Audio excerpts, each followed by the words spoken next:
I was making some sauce and my hand blender broke, so we had to go get a new one. We got the KitchenAid 2-speed variable. Let's see. And then we looked at some of the recipes that we have there. Baby food, frosting, whipped cream.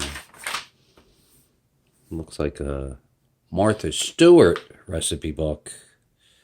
Tart, smoothie, malt, carbs, mousse, cream pie, gravy, barley soup, creamy Caesar salad.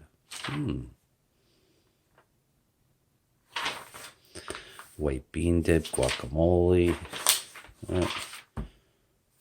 Awful lot of ingredients for guacamole.